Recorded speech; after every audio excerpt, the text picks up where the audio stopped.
আল্লাহর রাসূল বলছে বেয়াদবি মাফ করবেন, ইসলাম প্রচার করতে গিয়া আমার নিয়ে আবার মাইর খাইতে হয়। আল্লাহর রাসূল বলছে আমার উম্মতের মধ্যে সেই উত্তম উম্মত যে একটার বেশি বিয়া করলো। আবার আরেকটা হাদিসের মধ্যে বলছে তার ঈমান পাকা হয় নাই যে একটার বেশি বিয়া করে নাই। আল্লাহ কোরআনের মধ্যে বলছে তোমাদের জন্য 4টা পর্যন্ত একসাথে রাখার অনুমতি দিয়া দিলাম, সূরা নিসা।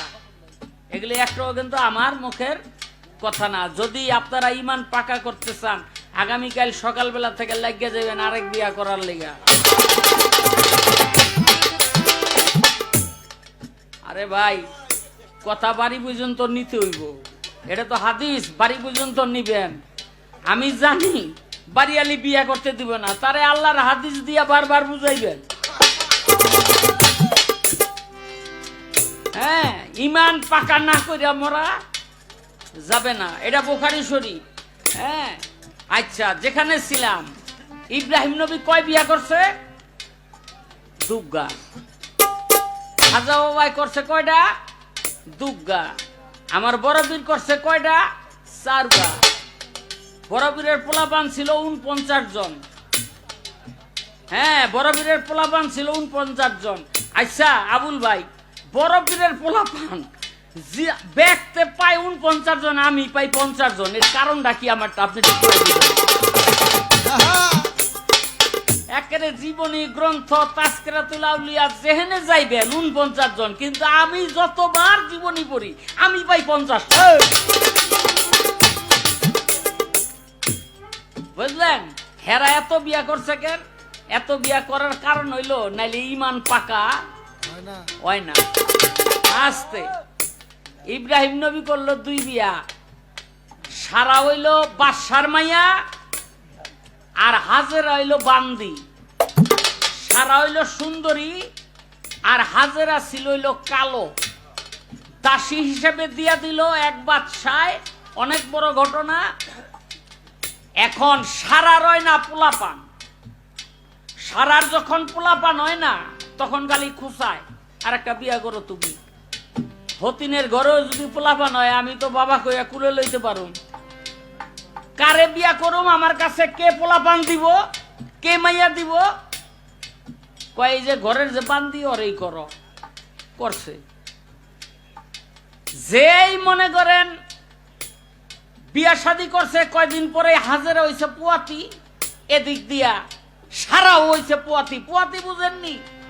এটা আমিও বুঝি না, মাসাসি মুখে শুনছি।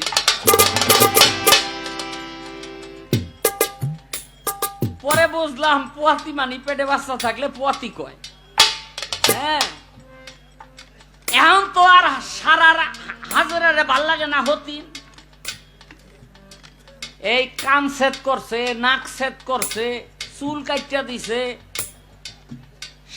হাজেরা আল্লাহর কাছে কান্দে। ইব্রাহিম নবীকে কান্দকে কয় দেখেন না কি করছে? ইব্রাহিম নবী কয় আল্লাহ আমার বড় বউ তো ছোট বড় এই অবস্থা করছে, আপনাকে ডো করবো, টেনশন নাই। যারা 2-3 বিয়া করছেন তারা জানেন কি সুখে আছে। ওই যে একজনের জিলের তারে বাড়ি খেয়ে গেছে, বুঝলেননি? তো তখন আল্লাহ পাক বলল এই যে হাজেরা যে কান্দে না, এই চোখের পানিগুলি আধা ধরো। আধা ধরছে আর মতি হয়ে গেছে। মতি মতি এই মতি অলংকার বানাইয়া কানে লাগাইলো, নাকে লাগাইলো, আর চুল তো আল্লাহর কুদরতে আস্তে আস্তে বড় হয়। ওই এখন তো হাজেরারে আরো সুন্দর দেখা যায়। সারাই কয় করলাম হইলো ভালো না দেখানোর জন্য, খারাপ দেখানোর জন্য, হয়তো উল্টো আরো বেশি ভালো হয়ে গেছে। এই যে আমাদের মা বোনেরা কি নাকে নাক ফুল দেয়, কানে কানের দুল দেয়, ভালো লাগে না খারাপ লাগে? ভালো লাগে। হ্যাঁ, ভালো লাগে, খারাপ লাগে না। কিন্তু একটা জিনিস খারাপ দেয়, এটা হলো টিপ। টিপ, কপালের টিপ। এটা হইল এই নমরুদে ইব্রাহিমরে যখন অগ্নিকুণ্ডের মধ্যে ফালাইলো, ফেরেশতারা ওই ইট ওই রাস টাইনা ধরে রাখলো। এখন কেউ তো বুঝে না। তখন এই শয়তানে গিয়া বুদ্ধি দিল নমরুদ রে যে এই রাস তো আপনি ঘুরাইতে পারবেন না, আগুনে যে হালাইবেন ঘুরাইতে পারবেন না। কয় কেন? কয় কেউ দেখে নাই, আমি দেখাইছি। ফেরেস্তার এলো টাইনা ধরে বয়ে রয়েছে। কয় তো এই ফেরেস্তা খেতামু কেমনে? কয় মহিলা দিয়া মুতান। আচ্ছা, এই হাজার হাজার মানুষের সামনে কোন মহিলা যাইব? তখন পতিতালয় থেকে কিছু নারী ভাও করছে, তোমরা এই কাম করবা নাইলে গর্দান নেমু। হেরা কয় আমরা এই কাম করতে পারি, কিন্তু এরপরে তো মানুষ আমাকে চিন্না যাইব, তাইলে আমাকে উপায়ব কি? কয় তোমাকে একটা সম্মান দেব। কি সম্মান? রাজকোষ থেকে পয়সা পাইবা, আর কপালের মধ্যে একটা ফোঁটা দিয়া দেবো। ওই ফোঁটা দেখলেই বুঝবো যে তোমরা রাজার লোক। ওই সেদিন থেকে অগদিয়া মুতাইয়া ফেরেস্তা খেদাইয়া ইব্রাহিম রে আগুনের কুণ্ডে ফালাইয়া অগ কপালের মধ্যে টিপ দিয়া দিছে। দুর্ভাগ্যবশত সেই টিপ এখনো আমরা দেখি, কারণ বুঝি না, জানি না, এই জন্যতে আসতে। এখন সারার হতিন ভালো লাগে না, কয় বনবাসে দাও। ইব্রাহিম নবীকে আল্লাহ কি করতাম? কয় দিয়া হোক। কই? এই যে বর্তমান কাবাঘর এই জায়গায় দিয়া থুয়া গেল। আল্লাহ কইছে দিয়া থুয়া গেছে। এদিক দিয়ে তো আস্তে আস্তে জানেন ওই কাবাঘরের এই যে ঘরটা, এটা নূহ নবীর প্লাবনের সময় ছিল না, বিলীন হয়ে গেছে বা উদাও হয়ে গেছে বা আল্লাহ উঠাইয়ে নিয়ে গেছে। তখন ইব্রাহিম নবী একদিন আল্লাহরে কইল, আল্লাহ এই ঘরটা যদি ইবাদতের জন্য তুমি আমার ফিরাইয়া দাও, তাহলে তোমার নামে আমি আমার প্রাণপ্রিয় বস্তু কুরবানি করব। আল্লাহ ফিরাইয়া দিল। পিপিলিকায় মাটি উঠাইয়া রাখলো। ইব্রাহিম আর ইসমাইল দুইজনে মিল্লা এই ঘরটাকে আবার নির্মাণ করলো। যখন নির্মাণ করলো, নূহ নবীর আকারে করলো না, করলো একটু ছোট কইরা, কারণ জনবলের অভাবে, আর তো কেউ নাই। হ্যাঁ, একটু ছোট কইরা করলো। এখন প্রত্যেক দিনে আল্লাহ ইব্রাহিম রে স্বপ্নে দেখায়, তুই না প্রাণপ্রিয় বস্তু কুরবানি করবি, কয় 10টা উট দিয়ে দিলাম। আল্লাহ কয় হয় নাই। কয় 20টা উট দিয়ে দিলাম। আল্লাহ কয় হয় নাই। কয় তো তোর প্রাণপ্রিয় বস্তু তো এই উট গরু। তখন তার মনে পড়লো, ইসমাইলের চেয়ে বেশি ভালো আমি কাউরে বাসি না। এই ইসমাইল রে লয়ে গেল, অনেক বড় ঘটনা। ইসমাইল রে লয়ে গেল কুরবানি করার জন্য। চোখের মধ্যে কাপড় লাগাইয়া বাইন্দা ইসমাইলের গলায় চালাই দিল। আল্লাহ পাক ফেরেশতাকে বলে, জিব্রাইলকে বলে, ইসমাইলকে টান দিয়া সরাইয়া ইব্রাহিমের ছুরির নিচে একটা দুম্বা দিয়া দে। দিয়া দিল একটা দুম্বা, হয়ে গেল জবাই। খুইলা দেখে ইসমাইল পাশে দাঁড়ানো। আল্লাহ কয়, তুমি যে ছুরি চালানোর জন্য প্রস্তুতি নিছিলা, এইটাই আমি আল্লাহ কবুল করছি। আল্লাহ কয়, ইব্রাহিম রে, ও যে আমার নামে কুরবানি হইতে চাইছে, এই জন্য আমার একটা পুরস্কার আছে। কয় কি পুরস্কার? কয় আমার প্রিয় হাবিব হযরত মুহাম্মদ সাল্লাল্লাহু আলাইহি সাল্লাম ওর বংশের মধ্যে আমি দান করে দিলাম। সুবহানাল্লাহ কইবেন না? সুবহানাল্লাহ। ওর বংশের মধ্যে দান করে দিলাম। এই কথা তো শুনছে কোনটায়?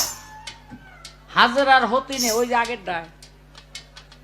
হেডা এখন ইব্রাহিম নবীরে ঘরে থাকতে দেয় না, খালি খুঁচায়, দোয়া করো না। কয় কার লাইগা? কয় আমার পোলার লাইগা। হের পোলা আবার ইসাক। হের পোলা আবার ইসাক নবী। কয় আমার পোলার লাইগা দোয়া করো না। এই দোয়া করতে করতে করতে করতে করতে করতে আল্লাহ কবুল করলো যে 70,000 নবী পয়গাম্বর দিমু ইসাকের বংশে, আর হযরত মুহাম্মদ সাল্লাল্লাহু আলাইহি সাল্লামকে দিমু ইসমাইলের বংশে। এই 70,000 নবী পয়গাম্বর ছাড়াও ওই বংশে আরো মানুষ জন্ম নিছে না। এগুলিতে হিংসায় জ্বল্লা পুরা মরল। কি হয়েছে? ইসমাইল হইল বান্দির ঘরের ফলাপান। এখান থেকে মুসলমান জাতির শুরু। এই যাত্রা হইল বান্দিলা জাত। বান্দিলা মানে মুসলমান হইল বান্দির ঘরের জাত। এরা আমগো সমকক্ষ না। আমরা ইসাকের বংশধর, ইসাকের মা হইল বাদশার মাইয়া, আমরা হইল শ্রেষ্ঠ। এই যে হিংসা, এই হিংসা আজও পর্যন্ত চলতেছে। এই জন্য সারা পৃথিবীতে ইহুদি খ্রিস্টান একত্রিত হইয়া মুসলমান নিধন করার উৎসবে মেতে উঠছে। এখন এরা কি করতেছে? এরা নানান দিক দিয়ে চেষ্টা করে দেখছে মুসলমানের ইমান থেকে নড়াইতে পারে না। তখন তারা মুসলমানের ভিতরে বিভাজন সৃষ্টি করে দিল। মুসলমানদের থেকেই এক ধরনের আলেমের পয়দা করলো, বুঝলেন নি? এই আলেমরা এখন নানান ভাবে ফতুয়া দেওয়া আরম্ভ করলো। কি আমরা আল্লাহ পাইলেই চলবো, মুহাম্মদের কোনো দরকার নাই। সবাই বলেন নাউজুবিল্লাহ। একটা মানুষ যদি ইসলাম ধর্মে আসে, সে যদি 1 কোটি বার পাঠ করে লা ইলাহা ইল্লাল্লাহ, সে কি মুসলমান হবে? হবে না, হবে না। আর যদি একবার পাঠ করে লা ইলাহা ইল্লাল্লাহু মুহাম্মাদুর রাসূলুল্লাহ, সে কি মুসলমান হবে কিনা? সঙ্গে সঙ্গে হয়ে যাবে। তাহলে আল্লাহর নাম 1 কোটি বার পাঠ করলো মুসলমান না, আল্লাহর সাথে আমার আল্লাহর হাবিবকে একবার নাম নিলেই মুসলমান। সেই আল্লাহ রাসূলের গুরুত্ব আছে কিনা? ভাইরে, আমাদের ভিতরে কিছু আকীদার মানুষ আছে, আমাগো আল্লাহ লা ইলাহা ইল্লাল্লাহ কইলেই চলবে, মুহাম্মদের কোনো দরকার নাই। আগে ঘরে ঘরে আল্লাহ রাসূলের নামে মিলাদ হইতো। ইয়া নবী সালাম আলাইকা, ইয়া রাসূল সালাম আলাইকা, ইয়া হাবিব সালাম আলাইকা, সালাওয়াতুল্লাহ আলাইকা। কি কথা ঠিক কিনা? এখন আমাদের ভিতরে কিছু মানুষ ফতুয়া দিয়া, ফেকা দিয়া এটারে বন্ধ কইরা দিছে। দিছে কিনা? আমরা দাঁড়াইয়া যাইতাম, মিলাদ পড়তাম। কেন?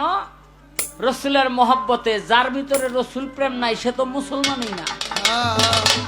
যদি আল্লাহকে মানার নাম মুসলমান হইতো, তাহলে আবু জেহেল মুসলমান।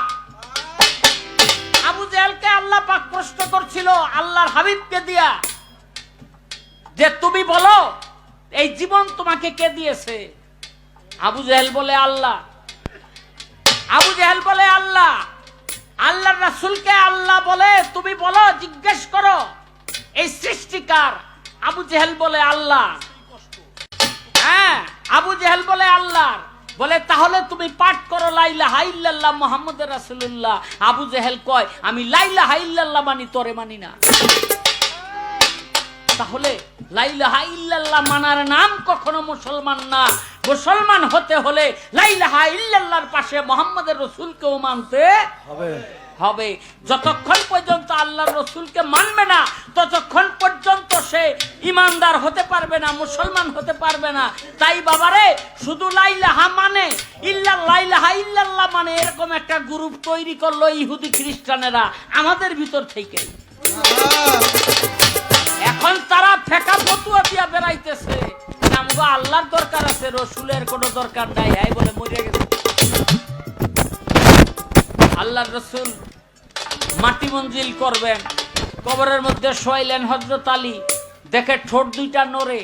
হযরত আলী কান পাইতা, কান ওই মুখের সামনে নিয়ে শুনে আল্লাহ রাসূল বলতেছে ইয়া হাবলি উম্মতি, ইয়া হাবলি উম্মতি। তরবারি হাতে নিয়া ওই রওজার 2 পাশে 2 পাও দিয়া বলতেছে আল্লাহ রাসূলকে যারা বলবে মারা গেছে, তাদেরকে আমি 2টা টুকরা করে ফেলবো। যদি মারা যায় সে কথা বলে কিভাবে? আল্লাহ রাসূল জিন্দা না মরা? জিন্দা। একটু জোরে আওয়াজ দিয়ে বলেন জিন্দা। আল্লাহর রাসূল জিন্দা। আল্লাহর রাসূল কখনো মরে নাই। আরে আল্লাহর রাসূল তো মরে নাই, মরেই নাই। এটার জন্য এত কিছু দরকার নাই। আল্লাহ বলে কোরআনের মধ্যে, যারা নাকি আমার নামে শহীদ হয় বা মারা যায় তারাও তো মরে না, তারাও জীবিত। ওলি আউলিয়ার ব্যাপারে কইছে, নবী রাসূলের ব্যাপারে কইছে, সাহাবীদের ব্যাপারে বলছে। তাই এই সমস্ত লোক থেকে আমাদের ঈমান বাঁচানোর জন্য একটু দূরে থাকতে হবে।